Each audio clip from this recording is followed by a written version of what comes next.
This is Passepartout, People and Places, brought to you by Jules Verne, taking you around the world, sharing memories and introducing you to the people at the heart of everything we do. I'm Abby, and in this series I'll be delving into past adventures, inside stories, future journeys, inspiring you to discover the wonders of the world. Hello listeners, and welcome back to another episode of Passepartout, People and Places, brought to you by Jules Verne. I am super excited and delighted to be joined by Sara today, and Sara is one of our personal travel experts at Jules Verne. Hi Sara, welcome to the podcast. Hi Abby, thank you. So let's start off. You're a personal travel expert for Jules Verne, so what does that sort of entail, first of all? Basically, I am the person that you're calling or inquiring about holidays. You're asking questions to me. I'm in the sales role, so I am essentially, teaching you about the holidays and taking the bookings over the phone or over emails. So you must speak to a lot of our customers on a daily basis who have travelled, who have just come back, who are looking forward to sort of planning their holidays. Does that sort of inspire you then to take your own trips? Because you've recently just come back from Jordan, am I right? Yes, I just got back from Jordan, which was organised through work, which was amazing. Yes, so looking at the different holidays that we have, obviously then I'm looking at it going, oh, that would be nice. Oh, I'd like to do this. I'd like to do that. So the list must get longer and longer and longer then. Yes, absolutely. I want to go everywhere. That's the joys of working in travel. So let's take it back a little bit. Tell me about what inspired you to travel. Can you remember the first moment where you thought, wow, I am exploring, I am a traveller? So my first holiday was to Disneyland, actually, when I was about 8 years old. My family went. Other than that, we had just done kind of little local holidays. My family was in farming, so couldn't really get away a whole lot.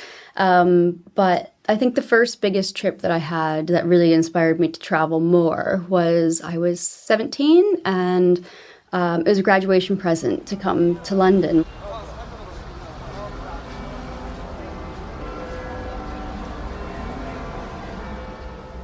And my oldest brother had lived in London for a couple of years. So my family had all put the money together to send me to London for, I think it was 3 weeks. My brother, he had to work, so he just basically took a couple of days off at first and showed me around London a little bit, showed me how the tubes ran, where he lived, where he worked, and then basically set me free. So I had an old A to Z book, if you remember those. Yeah.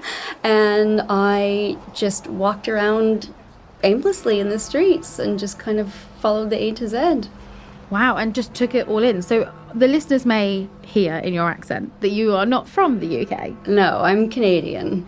So that must have been, you must have been one of your only peer group that had kind of done such a big trip at such a young age? Yeah, I grew up in a small town of 5,000 people. So people would typically kind of go to Mexico, Dominican Republic on their holidays. It wasn't a lot of people doing big European vacations, so it was quite exciting for me to come back and share that with my friends afterwards. So your first trip then essentially was a solo traveller trip. Is that something that you still sort of like to do now? I know that you have friends that you travel with and your partner and things like that, but do you sit there and go, actually a solo holiday is still something you really enjoy? I typically like to travel solo. I enjoy just going with the flow. If I want to change my plans one day and decide to go somewhere else or just sit on a beach or turn left instead of going right, I have that option. Yeah. When you're traveling with a big group, you always kind of have to make plans with everybody else, and sometimes it's not the plans that you want to go with, and sometimes you got to see things that you're not keen on seeing. But when you're traveling solo, it's up to you. The world is your oyster. Just go. Love that. And how do you typically plan your trips? From traveling from a young age and sort of being inspired by other people's travels, how do you sit down and think, this is the next place I want to go, this is what I want to do? Start off deciding with a country. If there's any special events that I want to take part in, a festival or something in any given country, I'll maybe plan around that. That being said, I start off with the big things. I book a flight. everything else in between can kind of get worked out. I've also booked a flight to Indonesia without having any accommodation booked. Just my first night. So landed, went to the first hotel just to get some rest, and then just went with it. Decided which island I wanted to go to on any given day. Had nothing planned whatsoever. So I've done a variety of traveling. So tell me about Indonesia then. What did you do? What did you see? In Indonesia, after we landed, we decided which island we wanted to go next to. Obviously, I had some other friends that had been before, so took a couple of their recommendations. But hopped over to a couple of islands. One that I really enjoyed was Nusa Lembongan.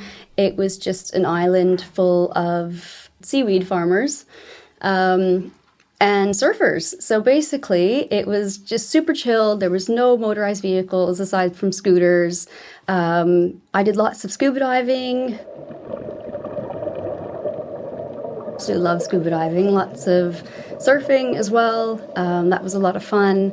And then over to the Gili Islands and then back to Bali. Went over to Ubud, so did a lot of the temples around there, yoga retreats, that sort of thing. It's just beautiful. It's a wonderful country. The food is amazing. The people are amazing.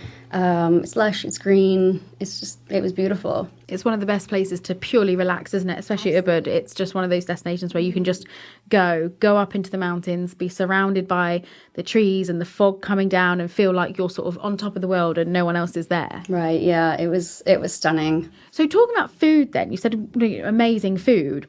Out of all of your travels, where is the best place for food? We have lots of people who say different destinations, but for you, where's that one destination where you think that's where you go when you're a foodie? Oh, there's so many good places, especially when you're there local. I mean, you can try different restaurants, even within London, but when you're there, the ingredients taste better somehow. They're fresher, and it's just... I don't know. But I think Italy. Italy's always such a good foodie place, isn't it? Yes. I mean, you've got amazing wines from different regions. You got all this fresh produce. The olive oil. You just cannot go wrong with Italian food. I think that's definitely something that comes through with even just Italian culture, isn't it? Food is very centric to what they do. And I think even some of our departures and our tours are very sort of based around the food and the culture and, trying lots of different types of pasta and pasta making and wine tasting. They're so passionate about their food. I mean, even... you tell them jokingly that you're going to break spaghetti in half and they have a fit. Yeah, that's a cardinal rule, isn't it? So how has travel changed you as a person then? Like you said, you had this big career change. You moved over to travel, but sort of what lessons have you learned? Kind of how's it shaped you as a person? I think the biggest thing is independence. Like I said, I've done most of my traveling by myself. So I've had to learn how to enjoy my own company, which a lot of people can't do. A lot of people don't want to go to a restaurant by themselves. Personally, I enjoy it. It was a bit awkward at first, but I enjoy it now. You go to a restaurant, you people watch, take some pictures, and just enjoy being in the moment. So I think that's one of the biggest things that it's really taught me is just to be present in the moment, in my own presence, in my own skin. Definitely. And travelling on your own, has there been lots of people that you've met along the way? Like, is there a particular person that sort of left an imprint on your heart and you sit there and think, I'm so glad I met that person. I wouldn't have met that person if I wasn't travelling. There's a lot of people that I have met along the way. Some people I still keep in contact with, through social media. You always try to make a plan to, I'll see you again someday. Some people, it just never happens. I did meet one friend in Morocco when I was there for my internship. I was there for 6 weeks. He lives in the Lake District now, so great place to go and visit and have a weekend away at the Lake District. So, yeah, you do meet some wonderful people. Even if you never see them again, you have those memories with you all the time. about the travels, and they're special moments. Tell me about Morocco. What were you doing out there? Because you were there for quite a while. Yes, 6 weeks in Morocco was definitely interesting.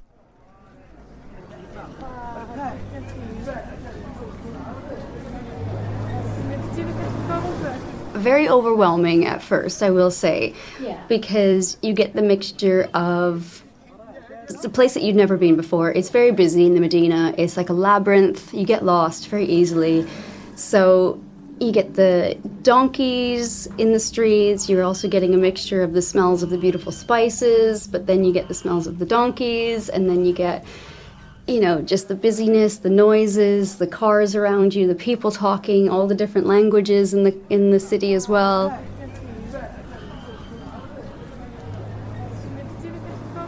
It was a lot. It was a lot, I will be honest. But that being said, again, I learned a lot about myself. I grew some very thick skin because I'm a woman. I had long blonde hair at the time. I stood out. Yeah. I got attention, some unwanted attention. But I learned how to handle it. So looking back, it was a good growing moment for me. So being from Canada, though, such a huge country with lots to explore, sometimes do you go back and kind of explore domestically, or did you do that as a child and now the world is your oyster? I still love Canada. Canada's always going to be home for me. Every time I go back, I appreciate it more and more. You know, I'm from the mountains, so going to the mountains, just being out in the fresh, open, clean air, there's just something so grounding and peaceful about it. So every time I go back, I make sure I do a special trip into the mountains, do a couple of hikes. A couple of years ago, I went back, 2.5 years ago, I guess it was, and did the road trip from Calgary to Vancouver. It's about a 12-hour drive. We split it up over the course of 2 days, stopped in interior British Columbia, did the wine countries there, and then hit Vancouver Island, stayed at a friend's there. So yeah, so Canada's always going to have a special place in my heart. I would definitely like to see more of Canada. It's such a big country. It's expensive to travel through. Flights are really expensive. So as a kid, I never really had the opportunity to travel a lot through Canada. When I moved to London, I luckily was able to stop in Halifax, Nova Scotia for 4 days. So just hired a car, drove around Nova Scotia, Prince Edward Island. So just saw a little bit of that part of the country that I had never seen before. So that was really special. And outside of Canada then, sort of where do you have your fondest memories of travelling? Oh, I think one of my fondest, it has to be my fondest now because it was just so unique, was the gorillas in Uganda.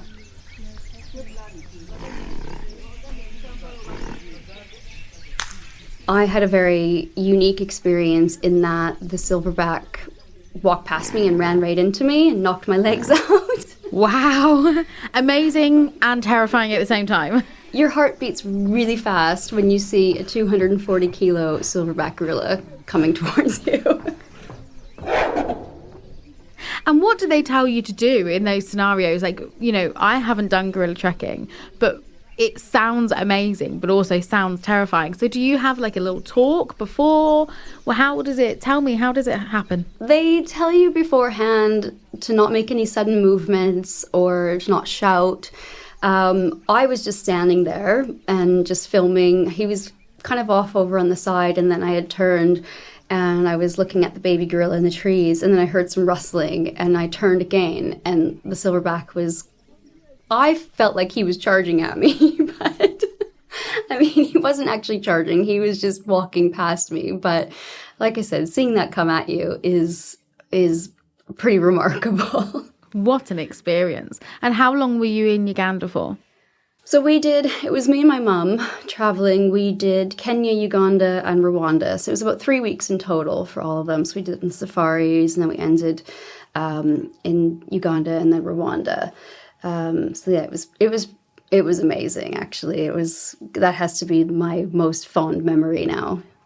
And tell me about the Kenya bit, the safari. What did you see? What was it like? Was it a luxury safari, a rustic safari? What did you do? It was rustic. To me, it's not about the accommodation. I was there for the animals, the nature. So it doesn't matter which kind of accommodation I'm going to stay in. So there's a lot of tents, a lot of budget kind of hotels, which I'm totally fine with.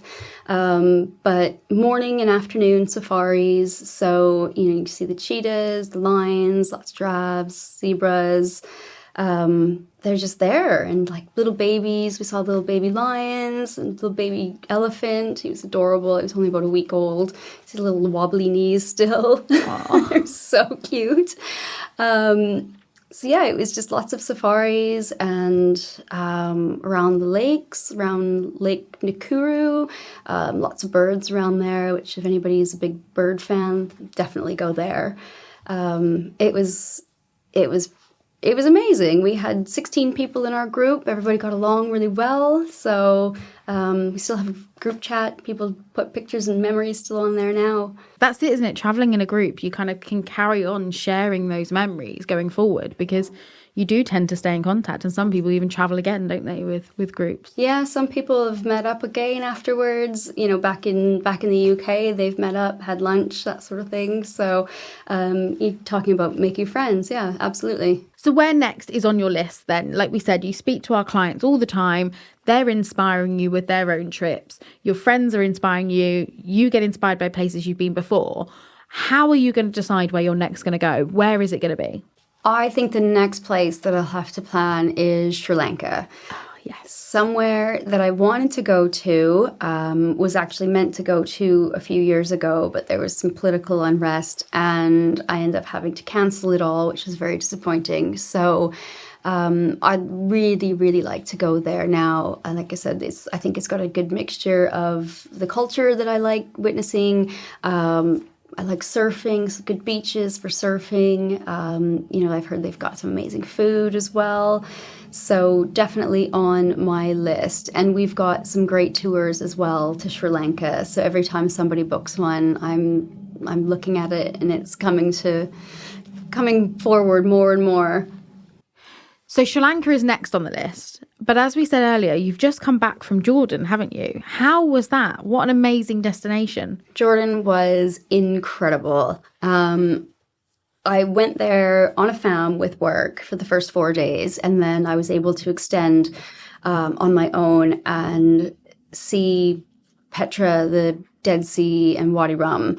The fam for the first 4 days, they geared it towards more of Amman and a different side of Jordan, because everybody knows Petra, everybody knows the Dead Sea. So they wanted to, get people going a little bit more north to kind of the mountains.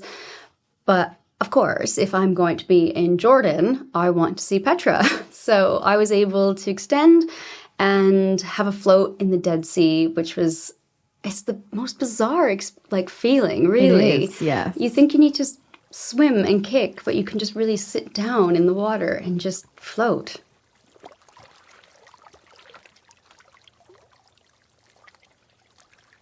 Just be calm. Just be calm, yeah. There's no boats, there's no fish to worry about in the sea. There's not even any seagulls flying around. Like, it's literally the Dead Sea. So it's just, in all honesty, I felt so refreshed after that trip. I don't know if it was just because I needed a holiday really badly, or if it really was something about the fresh air and the sea that was just drawing out all the toxins I needed to release out of my body. But I felt amazing after. Of course, you do the mud scrub and get your skin feeling all wonderful afterwards. And then after I went to Wadi Rum, saw the desert there, which was like Mars. Yes. Isn't it the weirdest place? It is. Yeah, it's really cool though. Unfortunately, with my time frame, I didn't have a chance to go deep into the desert, but just went to the visitor center. Even that was, driving through, and it's just incredible. The landscape is incredible. After that, got to go to Petra. And what did you think of Petra? Because that moment where you've been walking down, and it's a lengthy walk. It's not horrendous, but it is a little bit of a lengthy walk, and you're walking down and you're thinking, you're so excited to see it, and then you walk that little corner in between the rocks, you can just see that slither, can't you, peeking through, and you hear a collective like where everybody just releases that breath they've been holding and they see sort of one of the wonders of the world. How was it for you? You know, just even the walk down was incredible. I had the most amazing guide. He was an archaeologist there, I think, for 25 or 28 years, something like that. Just studied purely in Petra. And he literally blew my mind with what he was describing. I mean, if I had walked down there myself, I wouldn't have seen everything that he was pointing out. He said, oh, there's, fish carved in the rocks here, and there's an elephant there. I mean, there was one point that he said, oh, if this one point, there's at one point in the year, when the light shines in properly, it makes the shadow of an eagle. And I couldn't see it, obviously, because we were at the wrong time of year. And I just jokingly, I said, what, did you just stare at the rocks all day for an entire year? And he went, yeah, pretty much. And I said, okay, so what time was it and what point of the year can you see this eagle? He goes, oh, it's in December at about midnight. And I said, so you really actually stared at these rocks for the whole year? Wow. And then you finally get up to the treasury, which he stopped talking, the guide stopped talking, and he said, okay, this is the point. So then you kind of get excited and get your phone out, get it ready to film, and you walk through, and the light shining on the treasury in the morning, and it just opens up to this amazing structure that has been there for thousands of years, and it's almost like you're seeing it in a picture, but it's not. And it was just absolutely incredible. And that's the beauty of a guide, isn't it? Some of the fantastic photos that we see of clients and even our own travels is because the guides know the best places to take you for the best photos at the best time. Yeah. So I think, not only do they share this amazing knowledge and passion with you, they are the most helpful people for those photos. He just grabbed my phone. He was like, give me your phone. Go here, go there, stand here, turn there. I just let him do it. I had a great time. It's an amazing destination, and I think it's one of those places that everybody should see Petra. Everybody should make that journey. Absolutely. Because it's incredible, as you just said. Absolutely, yeah. We were sitting at the cafe that's in front of the treasury there, and the guide kept telling me about a few things and staring up at the treasury, and then he said, okay, are you ready to move on? And I looked at him and I went, I don't know. I said, I'm trying to compute everything that you're telling me, all the history and the facts and everything, all the carvings, what they mean. I said, I don't know. I said, I feel like you've literally blown my mind right now. I need a minute to let it sink in. Because it was just, I had no words, honestly. Petra and Jordan has definitely, you can tell it's definitely left that imprint on your heart as well, hasn't it? It has. I mean, I've been to some pretty incredible places, but somehow Jordan just really captured me this last time. And like I said, I don't know if it was because I really needed a holiday, but it was somewhere that you see in pictures, you see in movies, you watch Indiana Jones as a kid, and finally you see it. And it's real, it's there. It was amazing. So talking about places that have captured your heart then, at the end of every podcast, I ask every guest this, and the answers have ranged from Yorkshire to India to everywhere. But Sara, for you, where in the world has captured your heart the most and why? That's a tough question, isn't it? Every place is just so different. Every place has its own unique charm. And every place has left a different imprint on me. So I don't think that there's one specific place. I love that because, like you said, it really does speak to the inner wanderer and traveller and sort of the wanderlust that's within you. The fact that you can't pinpoint one place. Everywhere has captured you and everywhere has a different memory. And I love that. I think it's an amazing answer. Yeah, I mean, I could say that, Costa Rica captured my heart because it was 3 weeks of just lounging on beaches, or I can say that, Jordan captured my heart because it was a bucket list item to see Jordan or to see Petra. But I just can't pinpoint one place because it's just everything has special meaning to me. The world has captured your heart. The world, yes. Sara, thank you so much for joining me today. I really appreciate your time, and I've loved listening to your travels. So thank you. Thank you. We hope you've enjoyed the latest episode of Passepartout, People and Places. Look out for our next episode, where we'll be talking to more guests about the people and places that have inspired them the most. We'd love to hear your feedback, so please do get in touch. Thanks for listening.